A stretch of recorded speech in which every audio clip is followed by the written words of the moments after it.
شمر قتل کے بعد کتوں کے حوالے کیا گیا۔ مسلم بن عبداللہ کا بیان ہے کہ جب حضرت امام علی مقام کے مقابلے میں کربلا جانے والوں کو پکڑ پکڑ کر مختار قتل کرنے لگا تو ہم اور شمر ذیلجوش تیز رفتار گھوڑوں پر بیٹھ کر کوفے سے بھاگ نکلے۔ مختار کے غلام ضربی نے ہمارا پیچھا کیا۔ ہم نے بڑی جلدی کی مگر ضربی قریب آ گیا۔ شمر نے ہم سے کہا تم گھوڑے کو ایڑی لگا کر ہم سے دور ہو جاؤ، شاید غلام میری طاق میں آ رہا ہے۔ ہم اپنے گھوڑے کو خوب تیزی سے بھگا کر شمر سے الگ ہو گئے۔ غلام نے پہنچتے ہی اس پر حملہ کر دیا۔ پہلے تو شمر اس کے وار سے بچنے کے لیے گھوڑے کو چکر دیتا رہا، اور جب ضربی اپنے ساتھیوں سے دور ہو گیا تو شمر نے ایک ہی وار کیا اور ضربی کی کمر توڑ ڈالی۔ ضربی کو قتل کرنے کے بعد شمر کلتانیہ گاؤں میں پہنچا جو دریا کے کنارے واقع تھا۔ اس نے گاؤں کے ایک کسان کو بلا کر مارا پیٹا اور اسے مجبور کیا کہ یہ میرا خط مصعب بن زبیر کے پاس پہنچاؤ۔ اس خط پر یہ پتہ لکھا تھا شمر ذیلجوش کی طرف سے امیر مصعب بن زبیر کے نام۔ کسان اس کے خط کو لے کر روانہ ہوا۔ راستے میں ایک بڑا گاؤں آباد تھا جہاں کوتوال ابو امرہ چند سپاہیوں کے ہمراہ جنگی چوکی قائم کرنے کے لیے آیا ہوا تھا۔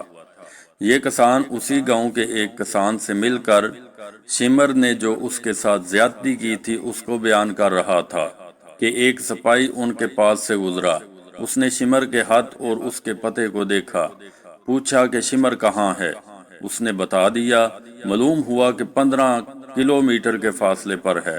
ابو امرہ فوراً اپنے سپاہیوں کو لیے ہوئے شمر کی طرف چل پڑا۔ مسلم بن عبداللہ کا بیان ہے کہ میں رات میں شمر کے ہمراہ تھا۔ میں نے اس سے کہا بہتر ہے کہ ہم لوگ اس جگہ سے روانہ ہو جائیں، اس لیے کہ ہمیں یہاں ڈر معلوم ہوتا ہے۔ اس نے کہا 3 دن سے پہلے یہاں سے نہیں جاؤں گا، وہاں ریچھ بہت زیادہ تھے، ابھی آدھی رات نہیں گزری تھی اور مجھے برابر نیند آ رہی تھی کہ گھوڑوں کی ٹاپوں کی آواز آئی۔ میں نے اپنے دل میں کہا ریچھ ہوں گے، مگر جب آواز تیز ہو گئی تو میں اٹھ کر بیٹھ گیا، اپنی آنکھوں کو ملنے لگا اور کہا یہ ریچھوں کی آواز ہرگز نہیں ہو سکتی۔ اتنے میں انہوں نے پہنچ کر تکبیر کہی اور ہماری جھونپڑیوں کو گھیرے میں لے لیا۔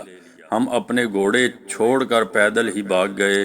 وہ لوگ شمر پر ٹوٹ پڑے جو پرانی چادر اوڑے ہوئے تھا اور اس کے برس کی سفیدی چادر کے اوپر سے نظر آ رہی تھی۔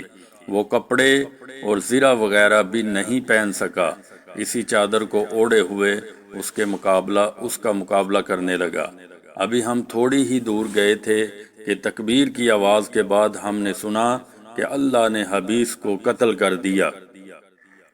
پھر ان لوگوں نے اس کے سر کو کاٹ کر لاش کو کتوں کے لیے پھینک دیا۔ حکیم برہنہ کر کے تیروں کا نشانہ بنایا گیا۔ حکیم بن طفیل طائی وہ بدنصیب انسان ہے کہ جس نے کربلا میں حضرت عباس علمدار کے لباس و اسلحہ پر قبضہ کیا تھا اور حضرت امام رضی اللہ تعالی عنہ کو تیر مارا تھا۔ مختار نے عبداللہ بن کامل کو اس کی گرفتاری کے لیے چند سپاہیوں کے ساتھ بھیجا۔ وہ پکڑ کر اسے مختار کی طرف چلا۔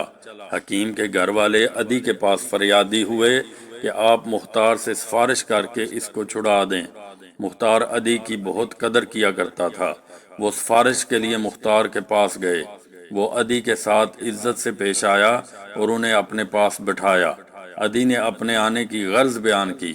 مختار نے کہا اے ابو ظریف، کیا آپ قاتلین حسین کے لیے بھی سفارش کرتے ہیں؟ انہوں نے کہا حکیم پر جھوٹا الزام لگایا گیا ہے۔ مختار نے کہا اچھا تو ہم اسے چھوڑ دیں گے۔ سپاہیوں کو رستے میں معلوم ہوا کہ عدی مختار کے پاس حکیم کی سفارش کے لیے گئے ہیں۔ انہوں نے اپنے سردار ابن کامل سے کہا کہ مختار عدی کی سفارش قبول کر لیں گے اور یہ حبیس بچ جائے گا، حالانکہ آپ اس کے جرم سے بخوبی واقف ہیں۔ لہذا بہتر ہے کہ ہم ہی اس کو قتل کر دیں۔ ابن کامل نے انہیں اجازت دے دی۔